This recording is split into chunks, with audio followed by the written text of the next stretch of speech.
Dear friends, dear family, and of course, dear seething freaks that stalk me from Twitter, welcome to Marchese Daily, our show about some political news and some sociocultural news or topics that I've seen or things that prompt a good psychoanalysis to help you better understand yourself and your interactions with others. Our two stories today will be all about the No Kings protest, as well as something I saw online that went a little viral, a tweet by a none other than a guy named Arthur Quan Lee, who many on my side of Twitter know who that is. It's like one of these based alt-rightoid, I'm red pilled on the JQ type stuff. He put out this tweet about bodybuilders and quote tweeting some bodybuilder and saying, bodybuilding is a mental illness and it's freaking no different than transgenderism. And everybody rightfully picked up on what a classical cope theory that is, but I wanted to dissect both bodybuilding and that type of classical cope theory because both are classical cope theory, as a matter of fact, and I'll get into that. So there's this element of some people rightfully do pick up on the classical cope theory of bodybuilding, but unless you're like a serious gym person with an adjacent physique to bodybuilders, you don't get to say anything about that. You don't have the authority because you're just coping otherwise. And similarly, No Kings has a psychoanalytic structure that we will go over.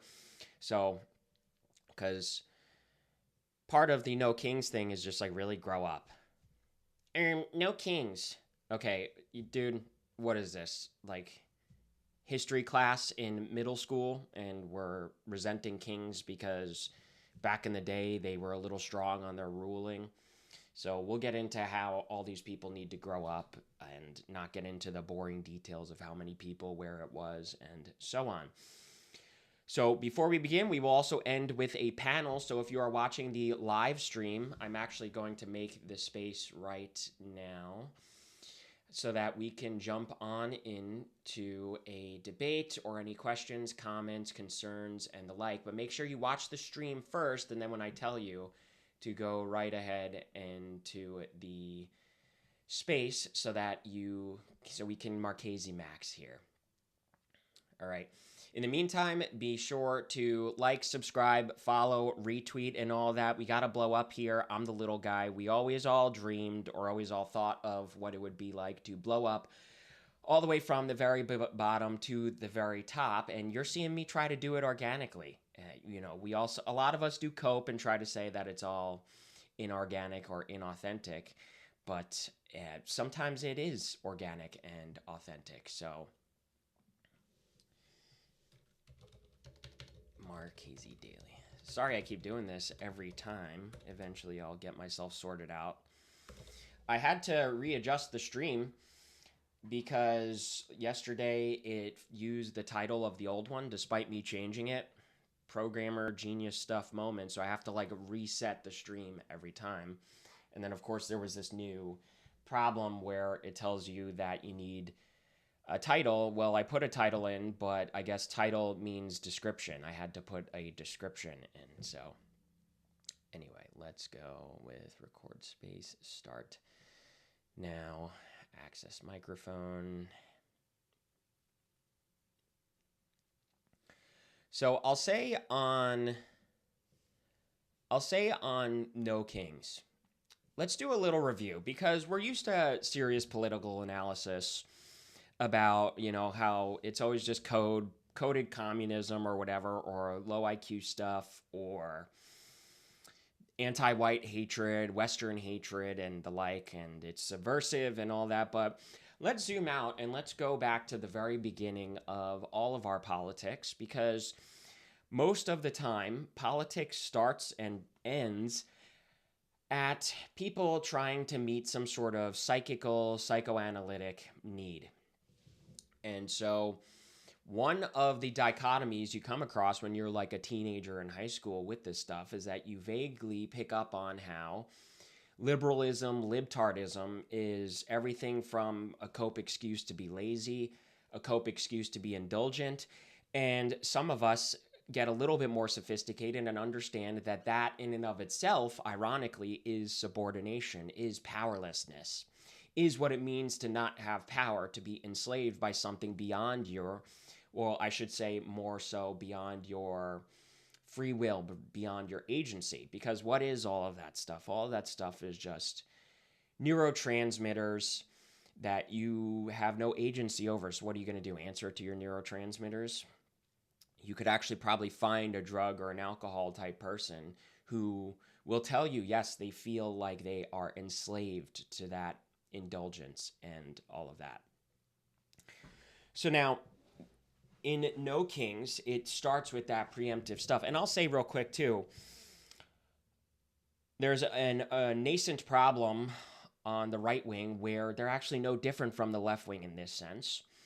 The only difference, actually, is that the left wing, or libtards, don't really mask it. They just sort of arrive at this axiomatic thing of pleasure, pleasantries, hedonism is morality. What feels good is good. What feels bad is bad.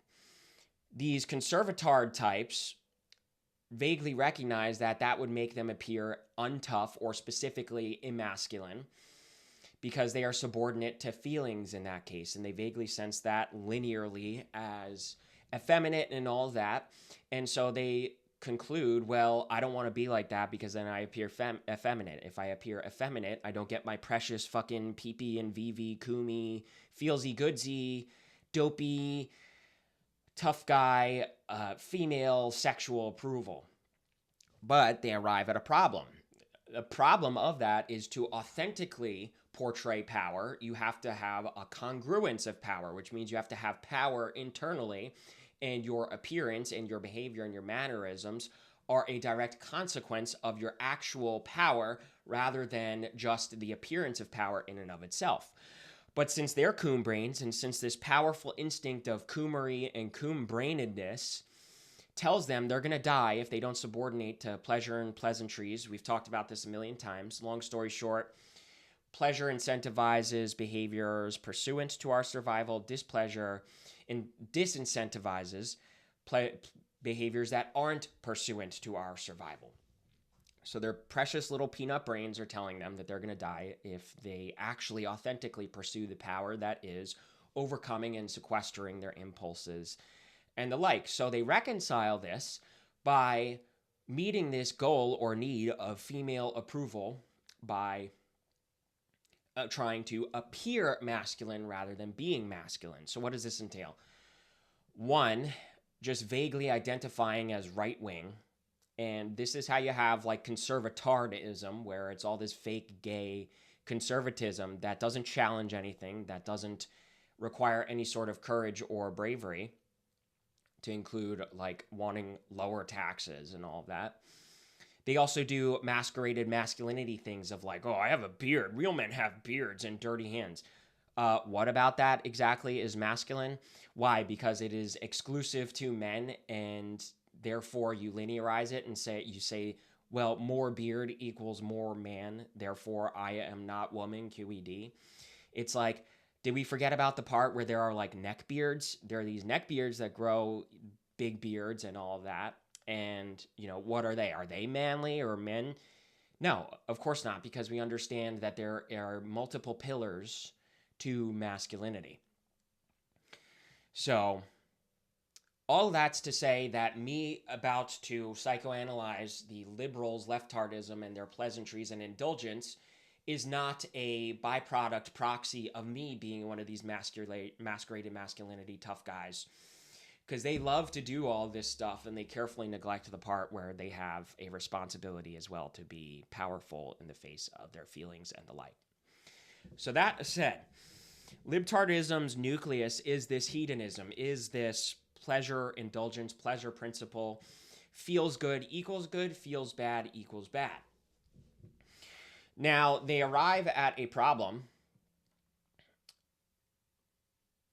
and really, it's not even a problem in and of itself at first.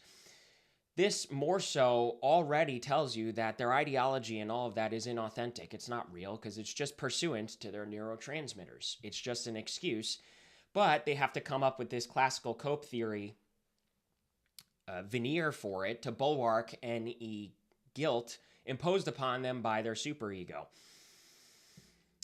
Because there is a fundamental difference between pursuing pleasure and pursuing happiness, joy, and fulfillment. And so they have this crossroads where they are pursuing pleasure, pursuing this feel good, but they have to reconcile or rationalize the feel bad guilt that their superego imposes upon them.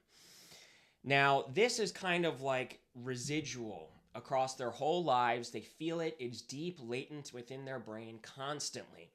They have this constant misery and dissatisfaction and seethe to them, this seethful anger and misery, because they can't hide or escape from their superego guilt.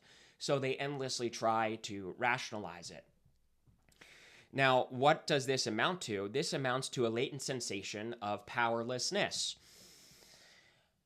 And they have this latent sensation of a power, quote unquote, oppressing them in their psyche.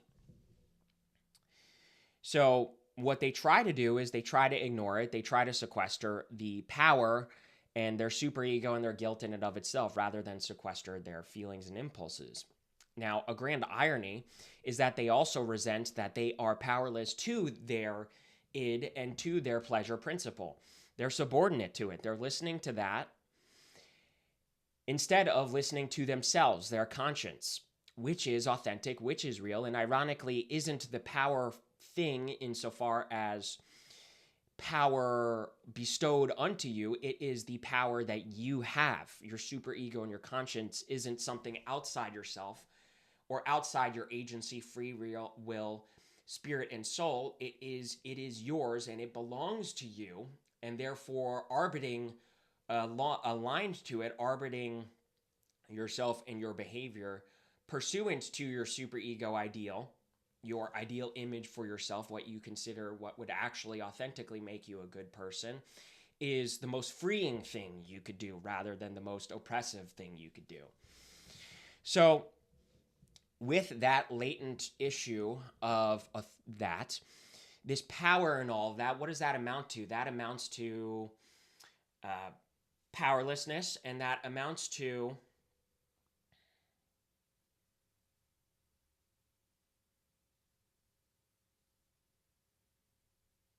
losing my train of thought here. So that power, they also have a problem where they want to identify as powerful. Well, I'll say this. How does it relate to No Kings? With that latent sense of power and its oppressiveness and the like, they are reminded of it in the face of authority, in the face of moral authority. And this is where they resent political power, political authority. So this amounts to no kings, and no kings translates to they're really more so projecting their resentment for their own internal authority unto that. Especially because what is the fear? What is the fear exactly of power? That they would be forbidden from indulgence. The grand, awful horror. You think of this like libertarian type stuff where they, God forbid we forbid alcohol. God forbid we make that illegal, or drugs more illegal or more punishable. And it's like, well, freedom. It's like, okay, do we need the freedom to do that? Freedom in and of itself isn't a principle in that case. And in fact, by definition, by law, the very definition of society and law is an imposition upon our freedom. But they similarly have a value system that's only about feelings, and so the only law acceptable to them is if it imposes bad feelings upon others. And that's how you get their stupid stuff about hurt, how physical harm is the only real barometer. But there's spiritual harm, there's fulfillment harm, there's harm to the soul identity, there's harm to our character, there's harm to our consciousness. And then, of course, if you are Christian, you understand that this also amounts to harm to the image of God, harm to what God has bestowed unto us. So, no kings,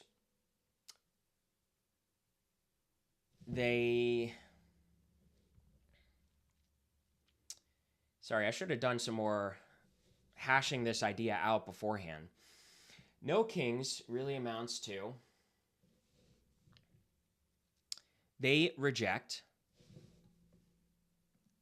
LOL, I didn't have my mic on this whole time during the space. Whoops. Oh well.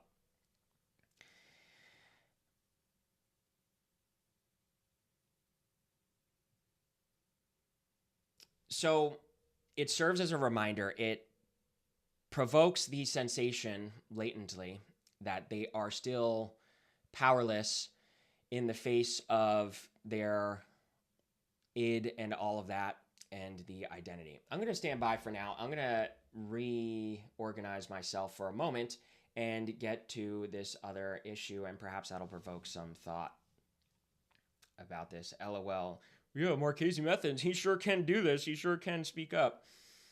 Low IQ moment there. Let me just actually look at my notes real quick. Bear with me. Try to resist the urge to go away and to go brain rot on more easily accessible, stimulating attention right away in the moment.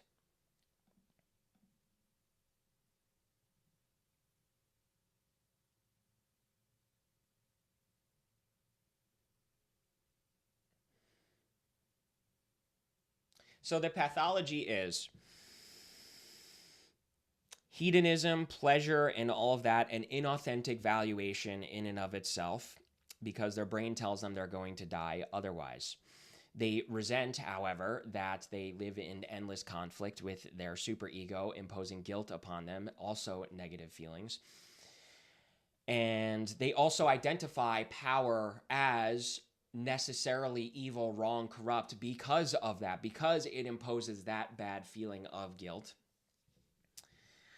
for not living up to themselves. And ironically, they're powerless to their id.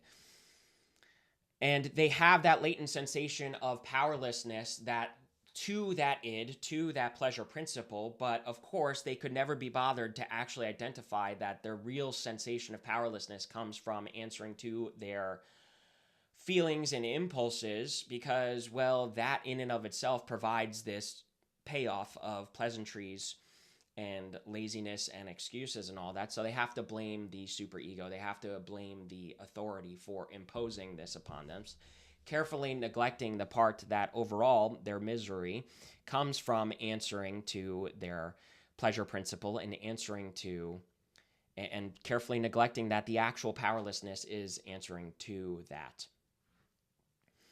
So when there's political power functions to frighten them that on a political scale, they also will be forbidden in a much more tangible way from indulgence and indolence.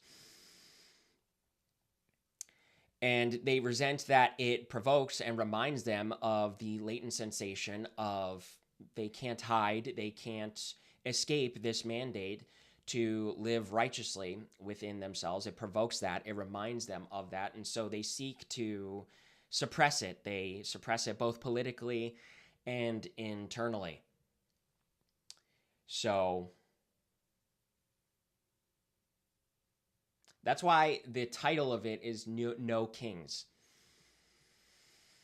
But power in and of itself, of course, is not wrong. Part of why they think it's wrong, too, is they presume that everyone would do what they would do with power.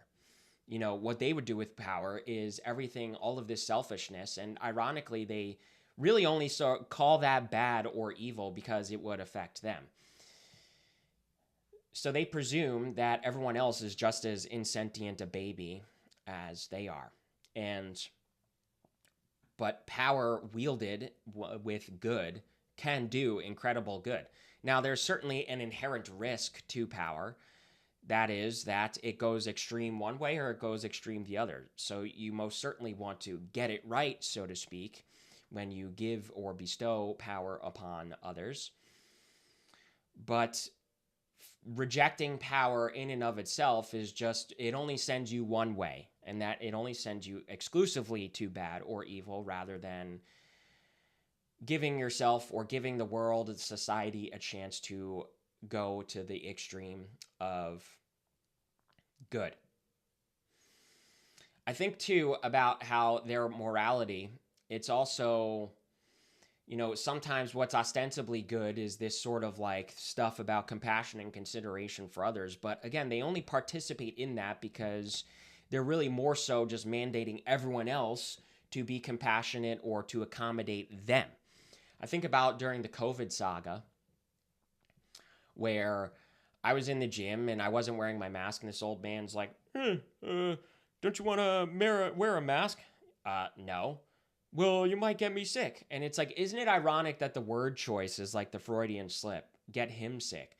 Why are you making the point that I'm imposing upon you? I am doing something upon you, when simultaneously, what are you doing right now? You are asking me, you are imposing upon me, you are asking me to accommodate you, and shaming me for, for not accommodating you, but simultaneously asking me to accommodate you. So that is no kings there. Excuse me while I gather my thoughts for a moment, because I want to get deep enough for you guys. I don't just want to give you this surface level analysis of like, they're coping and Trump derangement syndrome or something like that. I want to give you something much more deep and much more rigorous and explanatory to their behaviors. And it's a very powerful thing for your brain to latently tell you all day, every day, if you don't do this stuff, you're going to die. And simultaneously, you still feel miserable. You still feel unhappy about it anyway. So latent powerlessness, because they are subordinate to their id and feel guilty. We also have this need to feel powerful because when, here was the major point. Thank you so much for being patient. When the superego imposes guilt upon you, and when you feel like you're not good person, this also transmutes to not feeling good enough. And so when there's this not good enough thing, you feel inferior. That's what they feel. They feel inferior. When you're not living up to standards, that's another word for what the superego does for you. It gives you standards. Your conscience gives you standards. When you're not living up to standards, you feel inferior. So amidst this feeling of inferiority and guilt, this sort of complex, interwoven Venn diagram of feelings, they have to reconcile this feeling of inferiority. And that's how you have that they will do this stuff about how it's actually power. They sort of politically express this as the feelings and the standing up to no kings is all that, and freedom and all of that. They falsely transmute this idea of power to freedom to indulge. And, the protesting and stuff like that. So they feel inferior, but rather than directly address a feeling of inferiority, which is to just answer to your conscience, to behave aligned with your conscience, because that would entail giving up pleasantries and the like, and their brain telling themselves that they'll die, they transmute and they do this rationalization thing of, well, I'm empowered to do this, I'm empowered to protest, and doing whatever the freaking heck I want is freedom. But it's not freedom if you can't help yourself but indulge and be lazy and the like. So I think that is the major point there. That is the deeper point that you won't often hear. They feel inferior as well, and so they transmute all of this stuff, and they transmute their ideas about the freedom to indulge and to be indolent as powerful. Freedom of choice. Freedom, it very vaguely mimics power. But if that freedom belongs to or that freedom is used to just indulge or to be indolent, it's answering to something else, and therefore, by definition, is still inferior and subordinate to pleasure and pleasantry. So, excuse me if I repeated myself there. I just like to say it in a handful of different ways and reasonings. Sometimes, as we're speaking here, I will, have the construction a little bit more. We're sort of like we were watching the thoughts in process here. So, that is No Kings.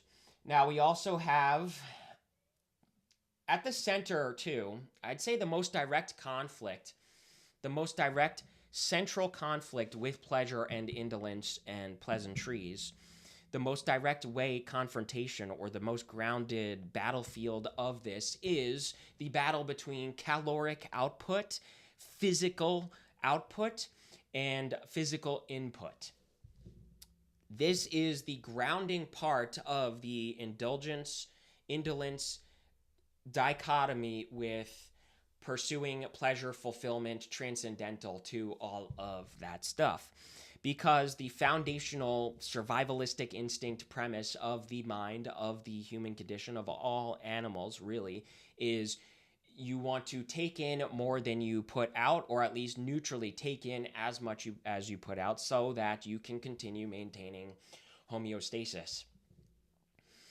And so the alarm bells go off when you output more energy than you input, and therefore the gym is the fundamental, most direct conflict with this. The gym, the exercise, the energy, the output is the output of energy that your brain sends the alarms off that you will die otherwise. And so therefore your brain rewards or punishes output of energy and rewards input of energy through food and through being lazy and all of that. That's why we love a sweep.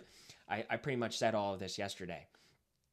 So this is why bodybuilding, the physical fitness stuff and all of that is like the preeminent, most fundamental bane of everybody's existence, most fundamental problem that is the preeminent preoccupation upon every single person on this earth's mind. And most people never go their whole fucking lives without solving it, because it is the foundational survival instinct to sequester, to defeat.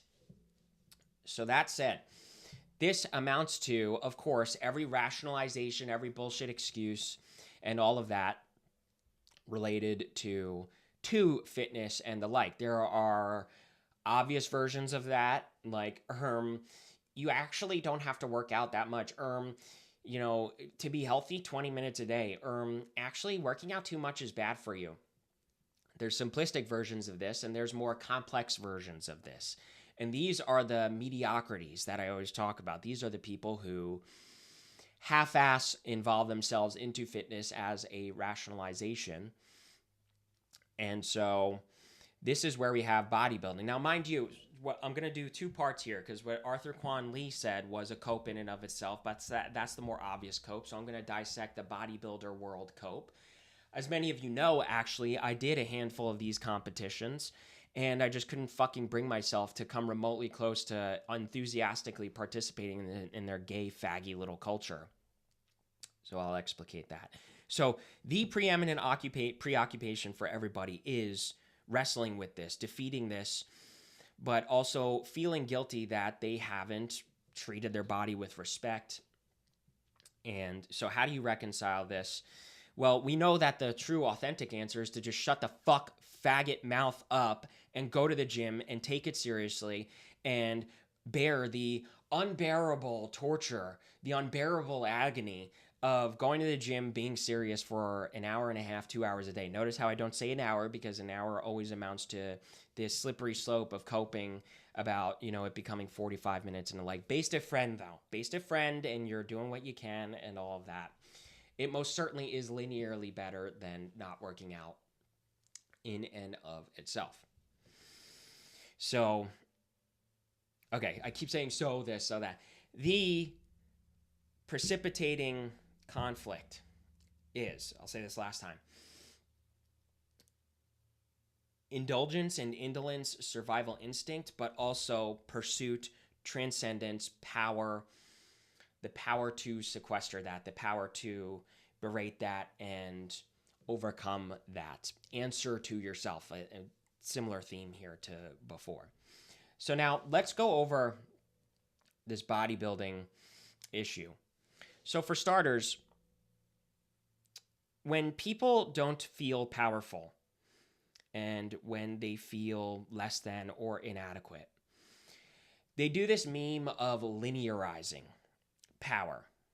So when they feel powerless and the like, some people, they have this history of being like the fat kid or the skinny kid or something along those lines. But let's say that in conjunction with just other versions of feeling powerless, they linearize it. And so the bodybuilder archetype linearizes powerlessness, but they detect that power will come from the gym and from taking the workout stuff to its natural conclusion. So with that, they increasingly invest and investigate and sculpt their physique and the like as a expression of power that increasingly distances themselves from powerlessness. So what this amounts to is, well, I can go work out, I can be a gym guy and everything, but now, mind you, there's still a latent sense of powerlessness because they haven't directly confronted their true feeling of powerlessness. And they also will not confront or present evaluation of the discipline in and of itself. So they're still kind of like coping. They're still coping by working out pursuant to that, but not valuing the working out in and of itself. So they have to externalize, they have to make it a tangibility thing. So what that means is they don't feel powerful by keeping their promise to themselves and working out that day and doing all of this stuff. They need to feel power through an external because they, for the most part, still value powerlessness and they still have latent expressions of powerlessness. It's sort of like they are diving headfirst into the gym stuff. Let's just use like a really exaggerated example.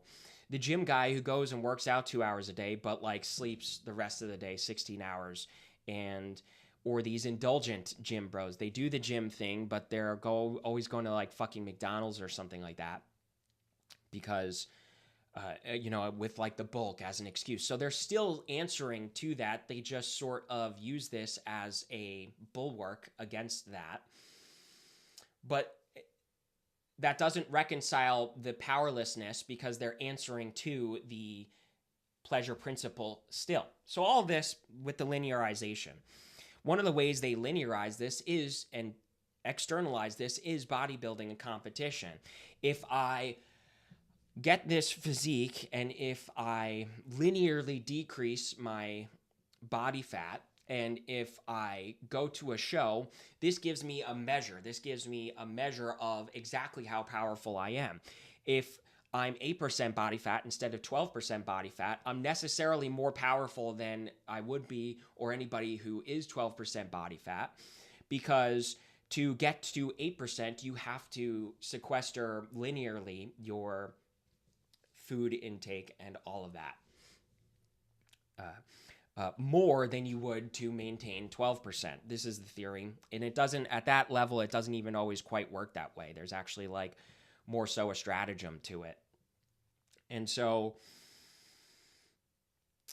once they do that, here's the big trick with bodybuilders. They do this and then they use that as an excuse to then indulge afterwards. And so this is how you have this gay little trend where there's a bodybuilder type guy.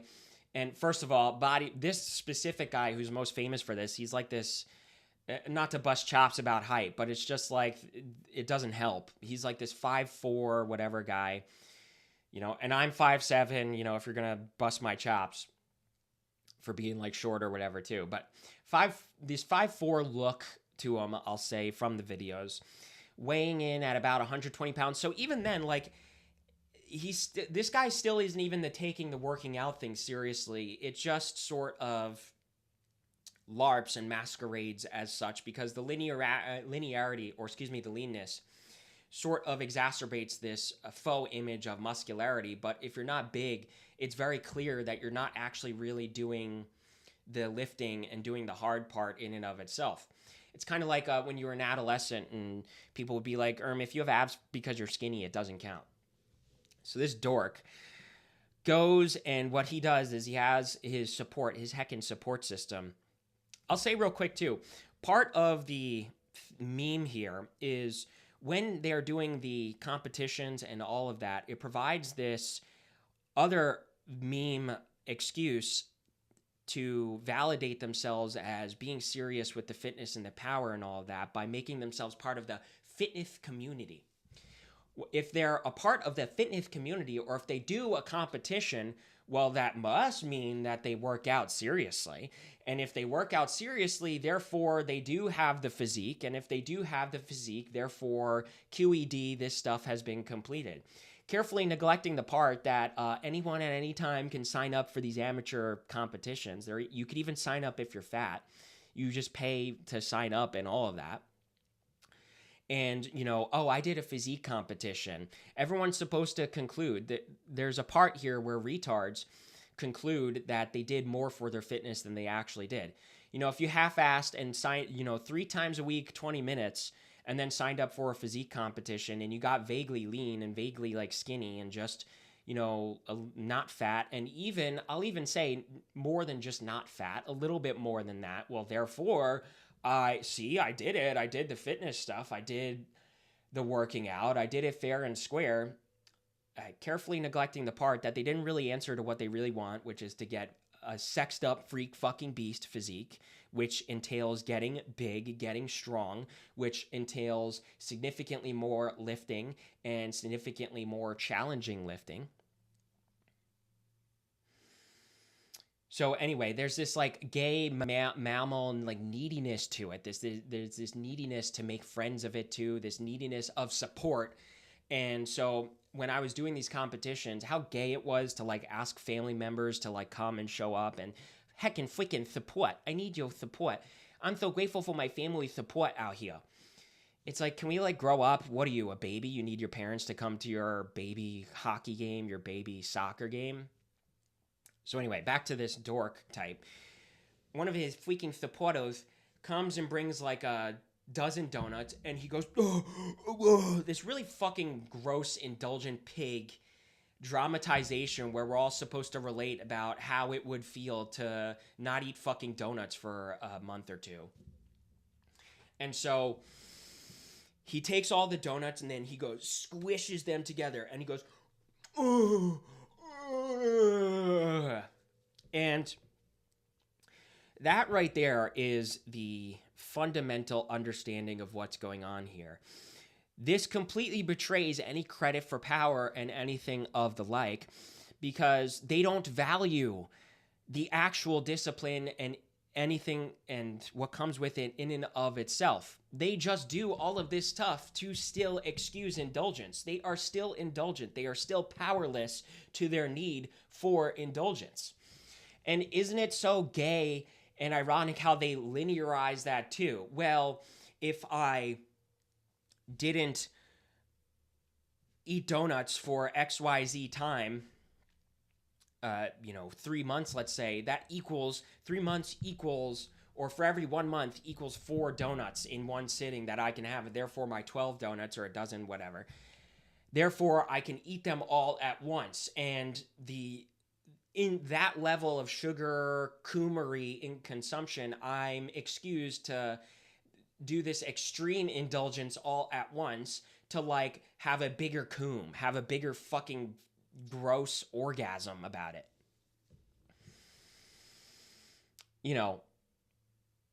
And this betrays any idea of fitness and all of that stuff too. Like, regardless of the caloric output and all of that, it's still not good for you to do that. So do you even care about what is good for you?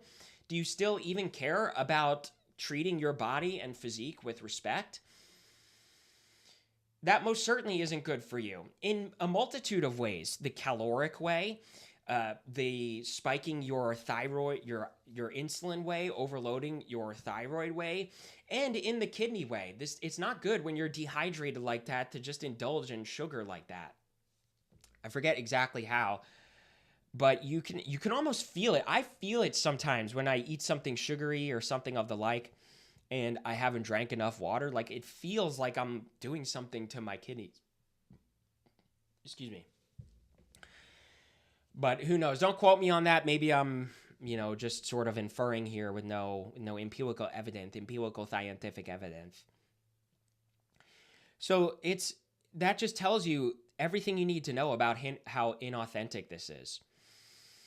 And it's like, can you be an adult? Can you be a sentient fucking person? Can you respect your agency and your free will?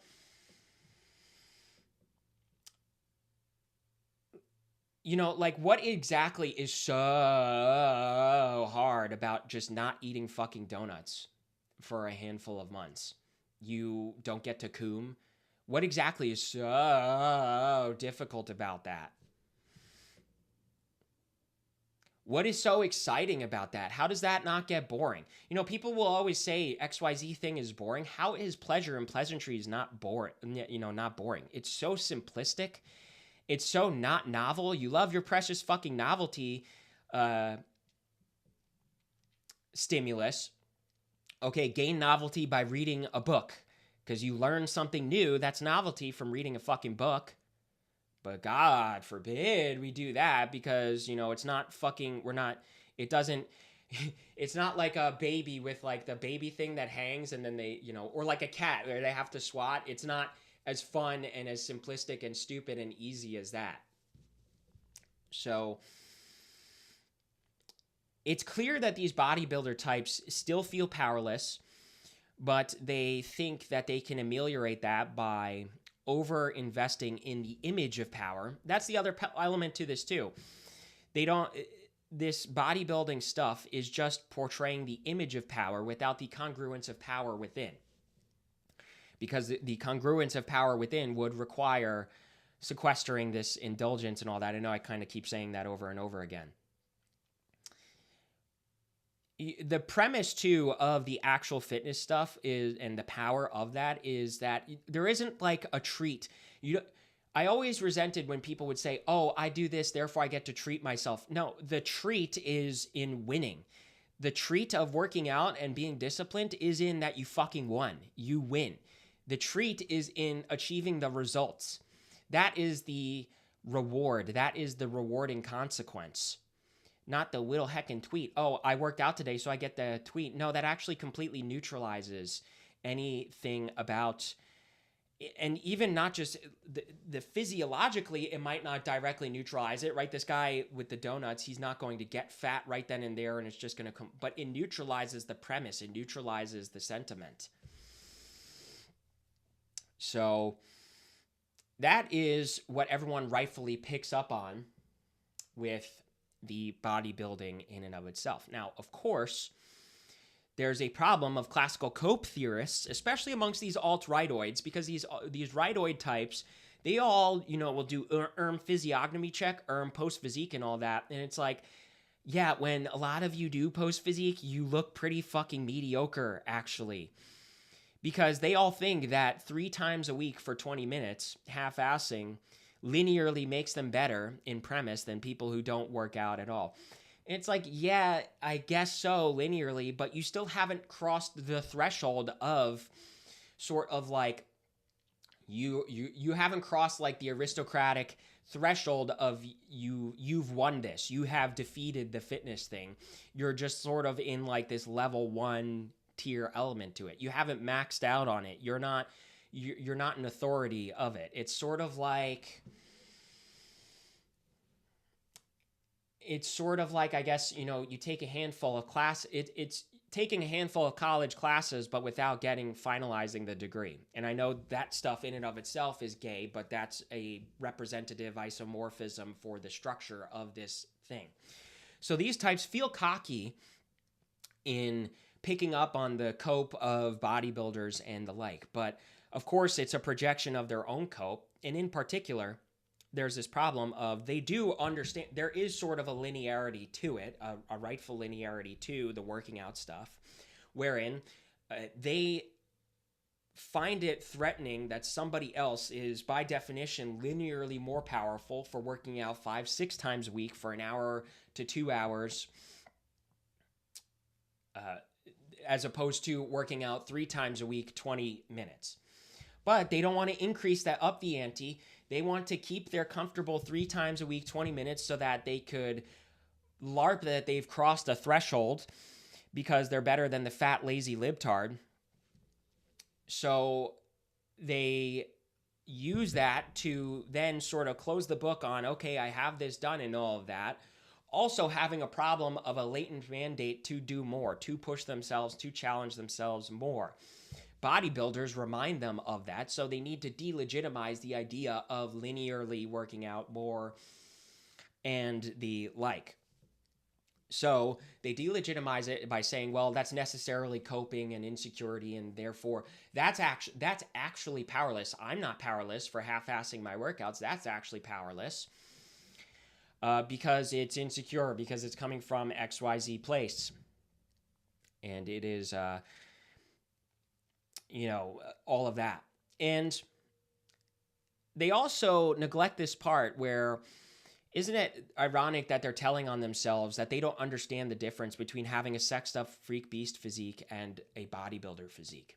Because they'll cope by saying, well, this treats your body unwell and this is unhealthy technically and all of that. And it's like, yeah, okay. Bodybuilding wherein you get down to single digit body fat percent. I shouldn't even say single digit. Let's say less than 8% body fat. Yeah, that's unhealthy. That part is unhealthy. That doesn't imply that all weightlifting working out to get to say 10 to 12% is unhealthy. They do this low IQ meme of they think the bodybuilders shredded physique because they can see the muscles. They do this low IQ brain just sort of visualization thing of they see that and they see a physique like mine, which is like the one step below the bodybuilder in terms of this linearity of discipline, pursuit, and the like, ostensibly. They see the two, since both have like abs visible and veins and all that, they conclude that they're the same thing, and they conclude that their behavior is the same. And so that meme is one of, bodybuilding is unhealthy. Weightlifting and getting down to 10 to 12% body fat isn't unhealthy. Getting big and the like naturally without getting so lean that you're like peeing blood like some of these freaks do, that part isn't the unhealthy part, you faggot. Nice try, faggot. Now, when they do this linearization, and I'll wrap this up shortly and then we'll get to our panel here. Welcome my friends. Welcome my IRL friend, 07. I see you here. When they do this linearization, it is that linearization of power, more so in the psyche, more so in this construct of superego versus id. So they resent that. They resent that amongst the bodybuilders. They have to delegitimize linearizing power like that. They have to delegitimize crossing that threshold of being more serious by saying it's insecure and a cope or whatever.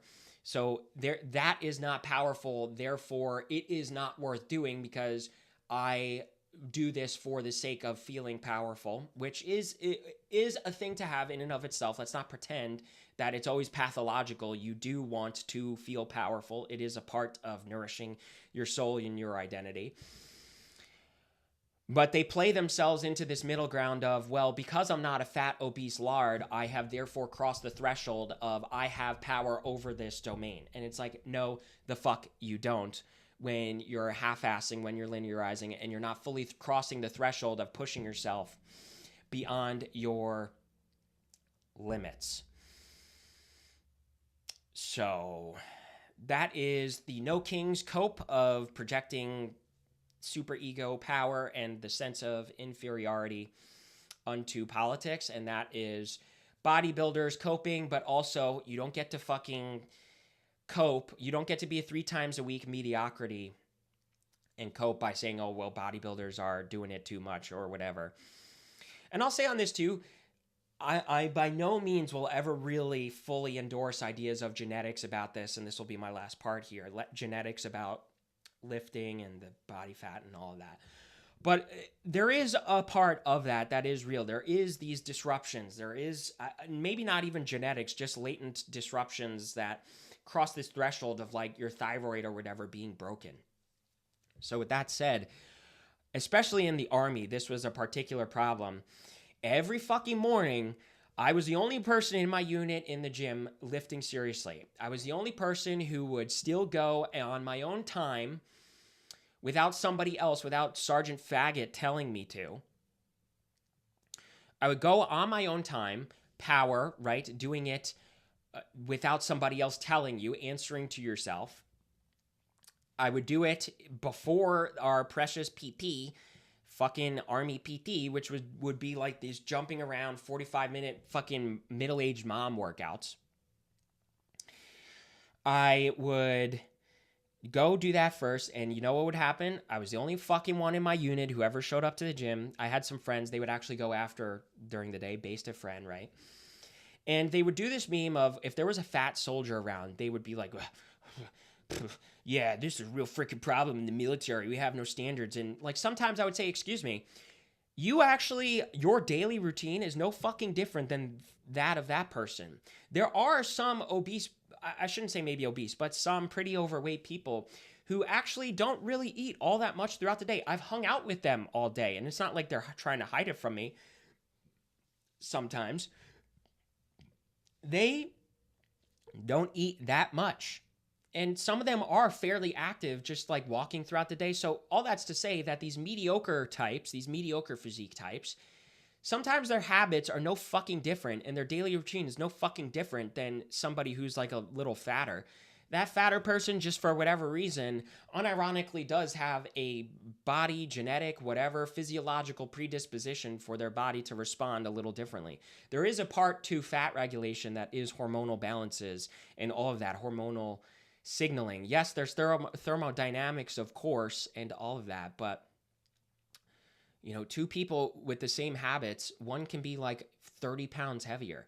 So I would say, you know, you don't get to fucking LARP that you're some tougher guy or more disciplined or more powerful than that person, because your daily routine is no fucking different. So mediocrities, libtards answering to impulses, and that inferiority point are the super prescient, I think is the term here. I got a vocab max, prescient, important, and all of that. So with that said, I am going to invite my two friends here I see on the panel to speak. Welcome Pixel Proghorn and John Lezak. You guys are live. What's going on here? LARP like it's a call-in.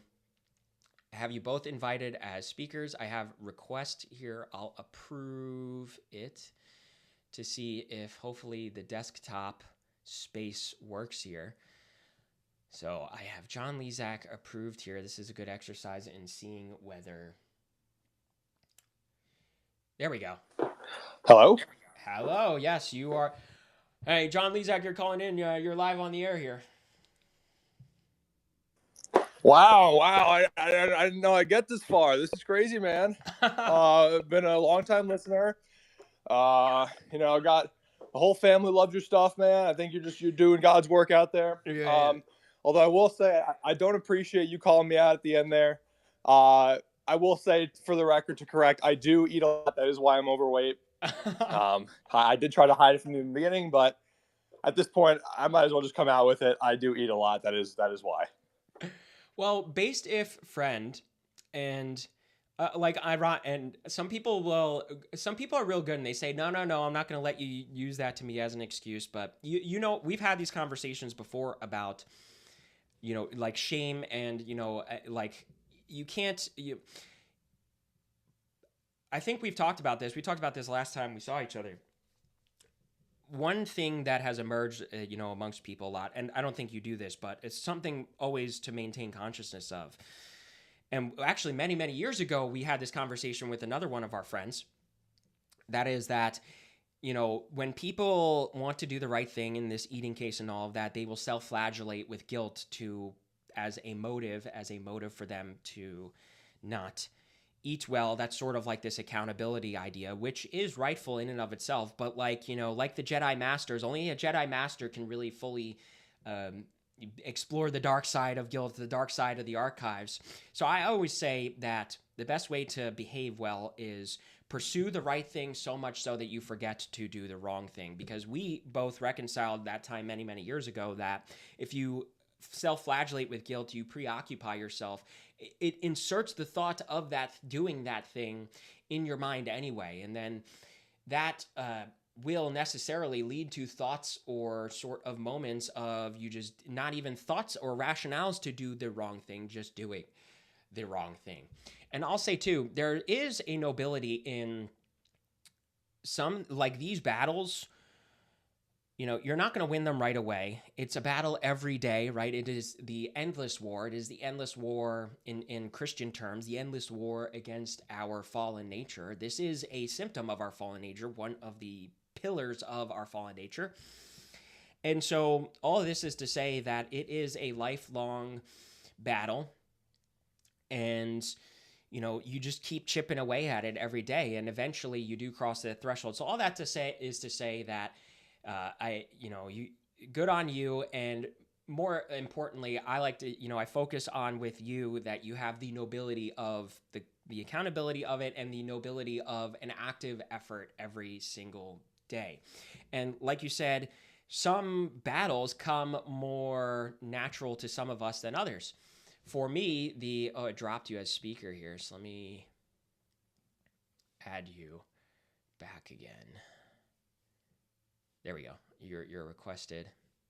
And I'll finish this up real quick. Some battles are a little bit more natural to others and vice versa. For me, like for many, many years, the porn battle was a huge battle for me. And then you or, plenty of other people I know, that wasn't a huge battle for them. And then there are some people, to my surprise, that was a bigger battle for them than it was for me. And it took many years to fully, really overcome it, battling it every day. But the nobility is in the consciousness of it and the consciousness of, I got to do this every day. I got to battle that and the like. So that's sort of a reconciliation or understanding there of the dichotomy and the nobility in the active pursuit. So floor's back to you. Excellent point. Excellent point. Couldn't have said it better myself. Sorry I dropped out there for a moment. I have the time limiting feature on my Twitter, and so after 15 minutes, it'll like boot me off unless I shut it down for the day. I didn't realize it, but it really shouldn't apply to Spaces, especially because I get off the app when I'm using it. Oh wow! But of course, it kicks me off nonetheless. So another battle. You try to limit your screen time, but the pursuit of knowledge, the pursuit of greatness, the pursuit of community, yes, will get in the way of that sometimes, and that's a metaphor. That's a real tragedy right there. That's a good point, though. Another point I was thinking about when you were talking about the bodybuilding stuff is, a lot of these things I find them to be kind of simple. Like it's kind of simple to understand a lot of the problems within, I guess, bodybuilding and like, well, what's real versus what's just like pure fiction. And then I realized that a large percentage of the sort of like quote unquote fitness community, as you said, the bodybuilding community, they're like kind of brain dead, and why is that? It's kind of easy to understand. There's a very small percentage of people that are into bodybuilding to the point where it's a profession for them. It's a competitive thing for them. They do competitions, they do videos, they put out content, whatever, and that's great. Obviously, everyone has their niche, and that's good that they kind of found their thing and they produce good things for the world because of it. But those are the only people that fitness should be, or bodybuilding even. I'll say bodybuilding. Those are the only people that bodybuilding should be like their thing. Right. Anybody else who bodybuilding is their thing, you're wasting time that you could spend elsewhere. I'm not saying don't work out, right? Because that's the typical like go-to from there is, oh, okay, well then just don't work out. Do ab blasters once a week and you'll be fine. Yeah. Definitely work out, but do something else. Yeah. You Mr. Methods, are not a bodybuilding guy. You're a therapist. You're a psychoanalyst.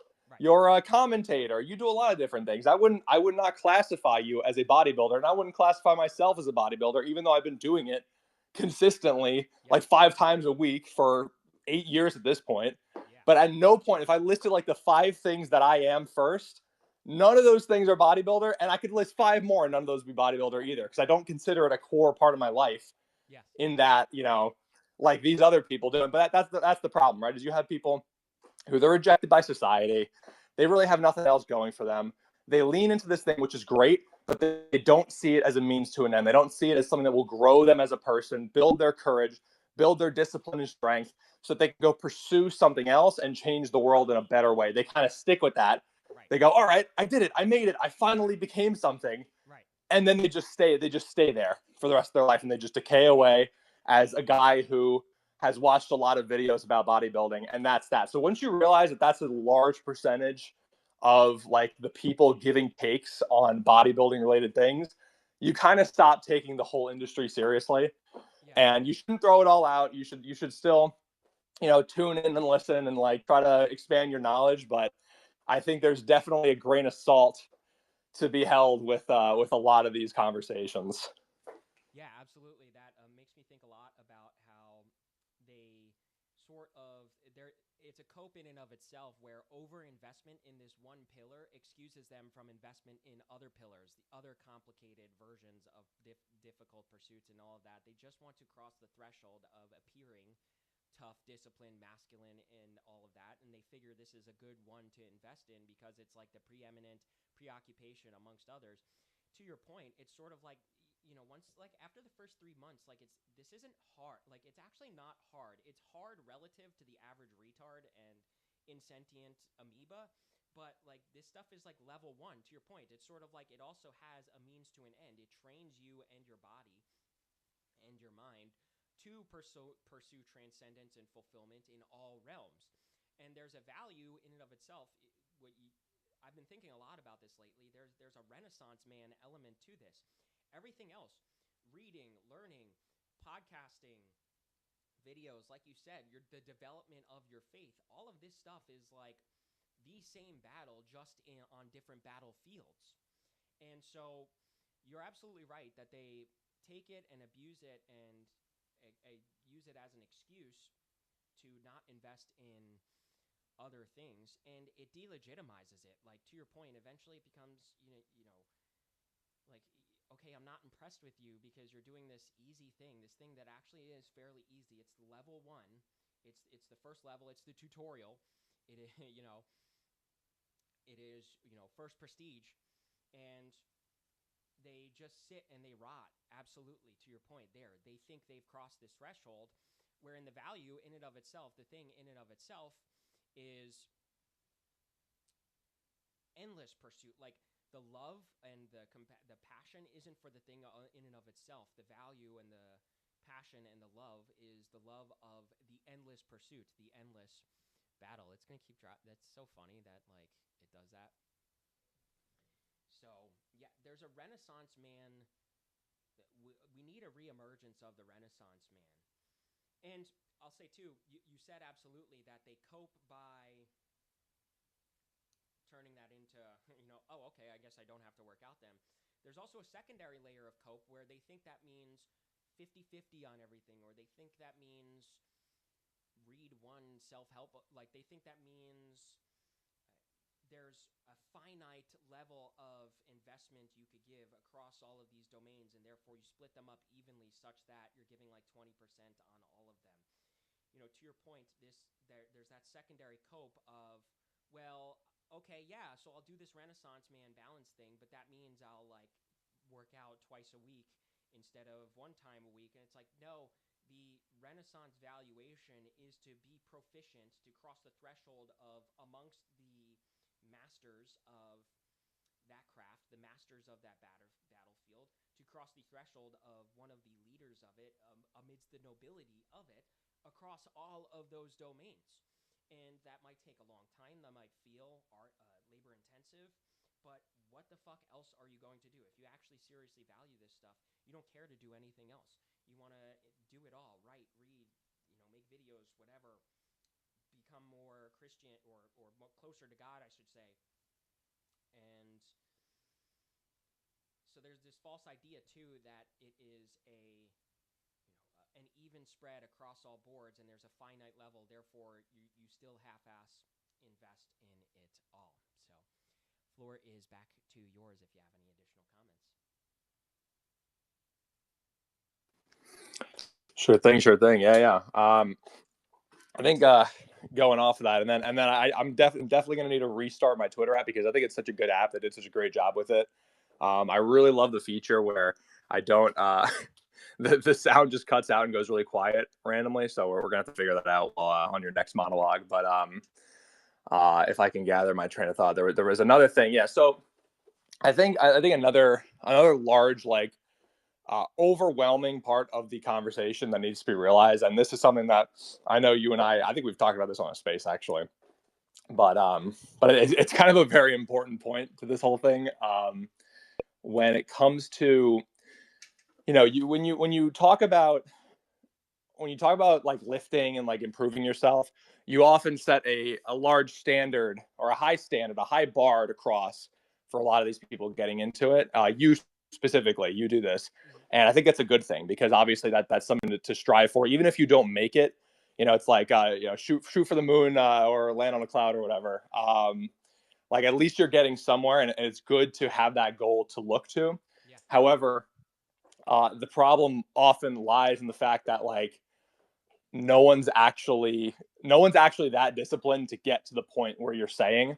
And I think that needs to be realized. We need to like realize that at some point and look around. And when we realize like, oh wait, nobody is meeting this standard that I've set for myself or anybody else. Yeah. Kind of need to realize like that is human nature. That's exactly what we do every single time. I mean, we live in the most our world is messed up in a lot of ways, but in other ways, I mean, we live in an era where like information, knowledge, books, history, all of that is so widely available to us, like more so than any other generation. You could literally just go online and all day just read Wikipedia articles about whatever esoteric topic you want to get into. Yeah. And that's something that a lot of the ancients didn't have.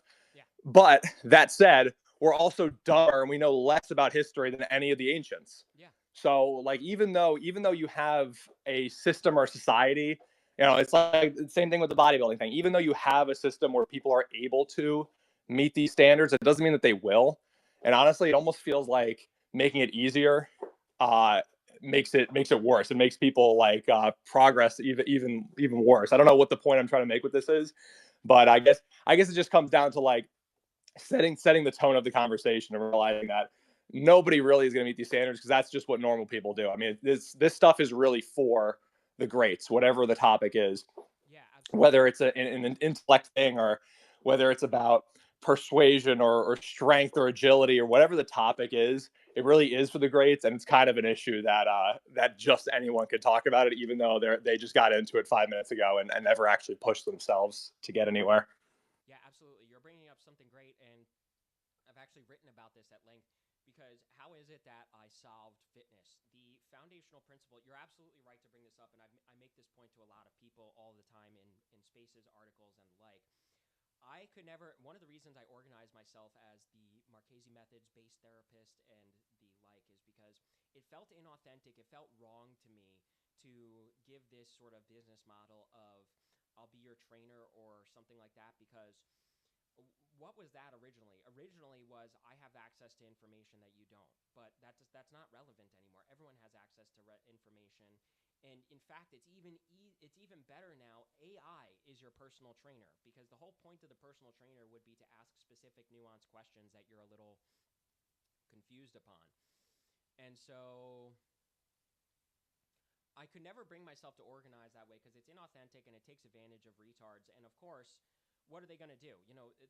The other thing that a personal trainer provides is this sort of externalized accountability that's a little bit easier to answer to, but ultimately doesn't solve the problem because once the personal trainer is not there to enforce the standard, they can't enforce the standard upon themselves, and then they just go right back to square one.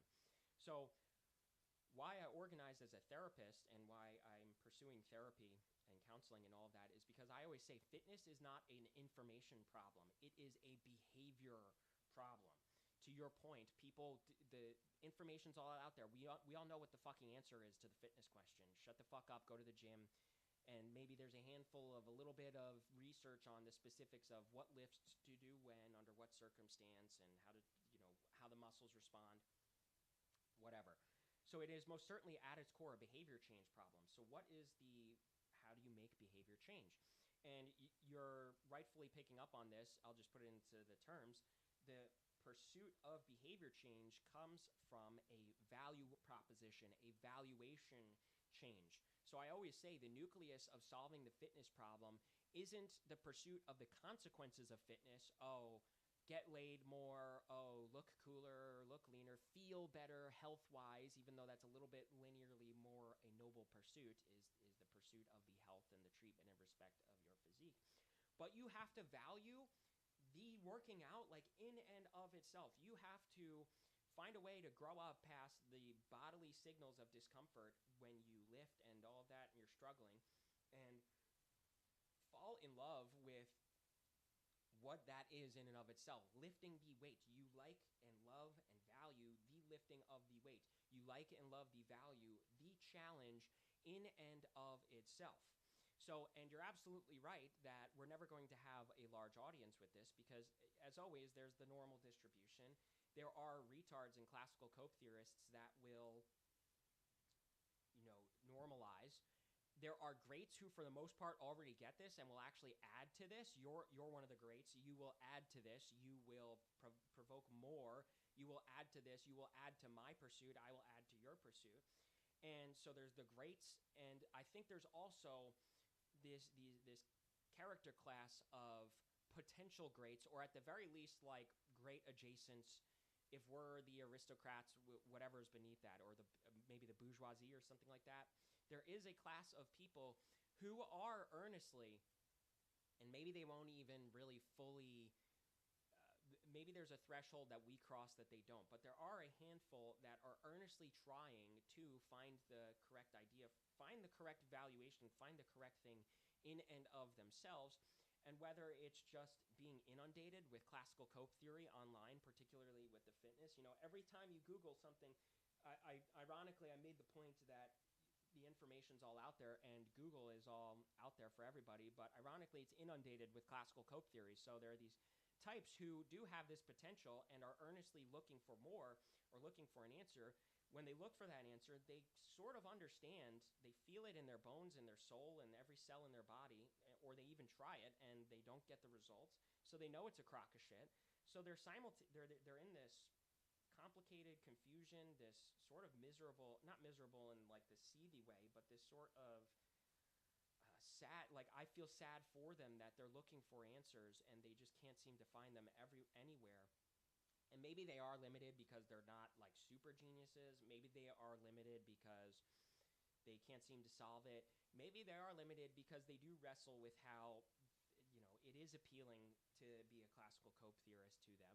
But they are like sort of authentic and accountable by way of they still sense it and they still know that. And so they still make an earnest effort to pursue the righteousness. So that's sort of one of the classes of people I want to come across Marchese methods. I've coached some of these types of people. They're looking for an earnest answer. My very first client, actually, he said, he was sort of looking to understand some insight on what it means to be motivated and the like, and how to sort of motivate. And we went over the whole topic of there's this, problem of we're used to the idea of motivation from like the edits, essentially, provoking us to take action, but those all wear off. Those all wear off after like the first month. So what does it really mean to be motivated? But if you Google stuff like, be motivational, how to be motivational, that word we understand as a incentive to do something, but it's hijacked to mean get this dopamine feeling of motivation. So you're absolutely right to make that point, and it's important that you could even say that this will always be a struggle of mine, is to manage to speak to and convey and get through to some lesser masses, to get through to people who don't get it. But my first step that I earnestly want to do pursuant to that is get across to these types who are earnestly trying.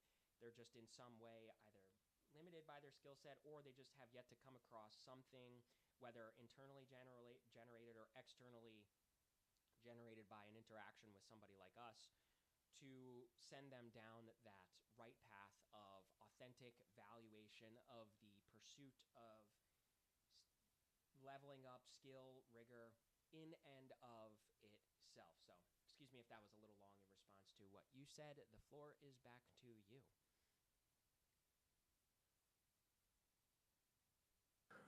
All good, brother.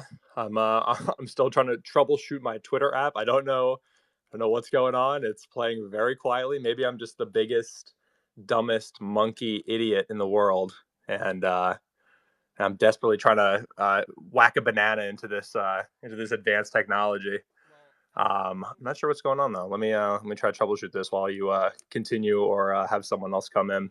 yeah, well, that is obviously the solution to that is to import more Indian programmers.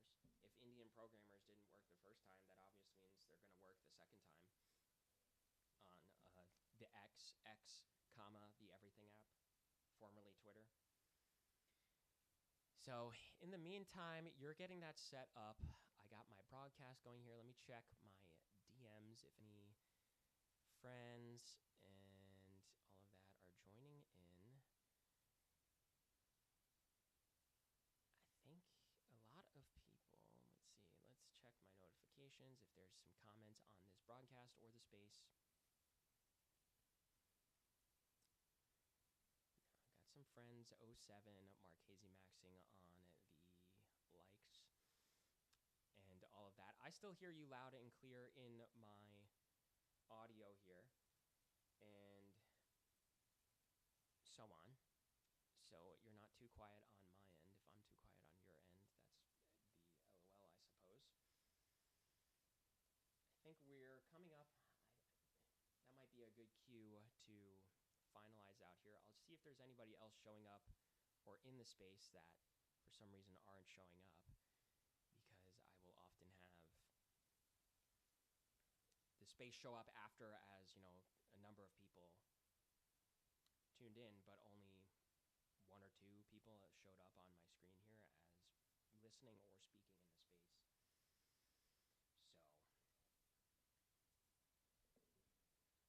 So my buddy here, John, dropped out of the space. He might have one or two more things to say, so we'll stand by. We have an OG friend, Pixel Proghorn. You got any thoughts? Yo, chat, thoughts?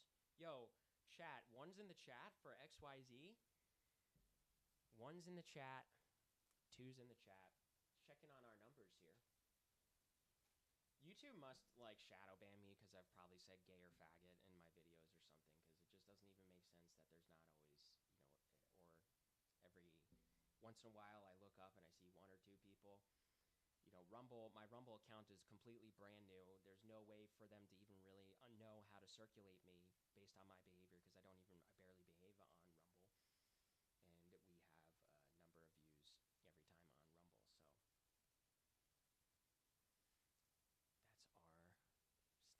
that's our stuff here. We have my buddy John Lezak coming back in. I think that'll do that as the final commentary as we sort of wind down here and we go recharge our brains.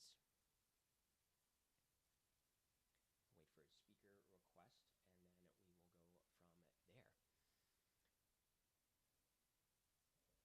I had to lower my mic intake here because it was still taking in the audio from my. I have the space audio on my computer's speaker, but I saw that the microphone was picking it up, so I had to adjust that and all of that. But hopefully, bear with me if in the recording that is a problem. I think I solved it because it didn't seem to be picking it up thereafter. And the audio should be going through to the stream as well, like directly through the technology and the like. So, alrighty. I think John is going to have those technical technical difficulties. I think that's a good cue to wrap it up here. So that's your show for today. Marchese Daily, live on the air Monday through Friday at 7 a.m. Eastern Time. We go over a political analysis, a psychosocial, sociocultural analysis every day, and we bring on a panel. And in the future, there will be super chats. So if you have something to say, but you don't want to speak in the space and all that, you could send me a super chat. I'll be using Entropy Streams, and maybe I'll have to set up the infrastructure of that because it's waiting on repair or the like. Monday through Friday, 7 a.m. Eastern Time. Like, subscribe, follow, and all of that. We got to get big here. We got to get famous. We're going to change the world. Pursuant to that last part of our conversation, I suspect that there is an evolution of all these conversations that is about the value proposition. We almost have to return. There's this idea of return to Christian values and the like and all that, but we have to do a little bit better than just say, go to church, praise God, love Jesus. Not that there's anything wrong with that, of course, but there has to be an understanding of the difference between authentic transcendental valuation and just, baby Coomer morality of feels good equals is good. Feels bad equals is bad. So that is the nucleus, one of the nucleuses, one of the foundational mantras, Marchese mantras here that we will go over every day to save the West, save the world, save the country, and save you as an individual. For coaching, you can find me at marchesemethods.com. Do one-on-one coaching for $50 for one session, $120 for 4 sessions. So that comes out to $30 per session as a sort of, sale type thing there, where we can go over the solution to all of your relative questions, this value proposition idea for getting into the gym, how do you train your behavior, and so on. How do you undo all of your self-sabotage pathologies, AKA this all amounts to coaching and based therapy. I deploy based therapeutic techniques because I am in school for therapy, mental health counseling at the moment, and that just serves to function to let you know that I am not fully licensed yet. But of course, what's the school going to do? Tell me, Freud's theories for the 10 billionth time, which it does. So it's just sort of like the paperwork in the end there. MarcheseMethods.com for coaching. If you don't want to invest in your development in that way, not that structuring of that sentence sounds like it's shaming you or something like that, but if you feel you're not too sure yet or something like that, you can DM or email me for membership in my Discord for $5 a month, where you can text me all day, every day, as much as you want or as much as you need, with questions, comments, concerns about your life and the like, and I will coach you in a similar fashion. I see here John rejoined the space. I'll give him a chance to give some last words if he requests to speak. If not, I will end everything here, and I will see you tomorrow. I'll see if John's reaction there, if he's good, or if he has one last